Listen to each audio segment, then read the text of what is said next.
Hello guys, good morning. আমরা দুজনা এখন বাড়ি থেকে বেরিয়ে পড়েছি। তো তোমরা দেখতেই পাচ্ছ যে আমরা বাড়িতে নেই অন্তত। তো আমরা দুজনা অ্যাকচুয়ালি লরি চালাই। তো আমরা এখন আসাম যাচ্ছি, গুয়াহাটি যাব। তো এই কারণে আমরা এখন পাম্পে দাঁড়িয়েছি। আমরা এখন সকালে জাস্ট ঘুম থেকে উঠলাম, সারা রাত্রি গাড়ি চলেছে, রাত্রে দাঁড়ায়নি গাড়ি। এখন আমরা এখানে ব্রাশ টাশ করবো, ফ্রেশ হবো, ফ্রেশ হয়ে নিয়ে তারপর আবার এখান থেকে বেরোবো। আর পাম্পটাও এত সুন্দর জায়গায়, তোমরা একটু দেখো কত সুন্দর আশেপাশের ভিউজটাও। এই যে আমাদের গাড়ির ভেতর থেকে আমি দেখাচ্ছি, এটা হচ্ছে বাইরের দৃশ্য, খুব সুন্দর এখানে মাঠ। এখানে আমরা দাঁড়ালাম এখানে যে একটু দাঁড়িয়ে ফ্রেশটা হয়নি, তারপর আবার বেরোবো।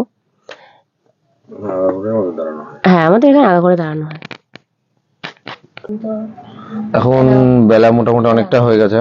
এখন আমরা দাঁত মাজবো, এই যে গাড়ির ভেতরে দাঁত মাজবো, মেজে তারপরে গিয়ে মুখটা একটু ধুয়ে নেবো, ব্যাস হয়ে যাবে। ফ্রেশ হয়ে তারপরে আবার ফিরে আসছি।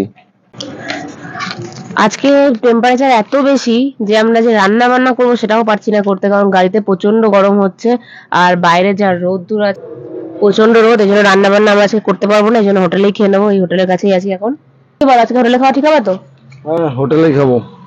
এছাড়া এই গরমের ভিতরে রান্না করতে গেলে আর এখন অনেক সমস্যা হচ্ছে, অনেক দেখছি, অনেক ভিডিওতেও দেখলাম, তাই না? সোশ্যাল মিডিয়াতে দেখা যাচ্ছে। হ্যাঁ, সোশ্যাল মিডিয়ায় এখন দেখা যাচ্ছে যে অনেক সমস্যা।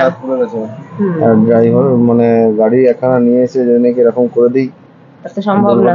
হ্যাঁ, তাছাড়া নিজেদেরও তো রিস্ক আছে, এই কারণে আজকে অন্তত চালিয়ে নি।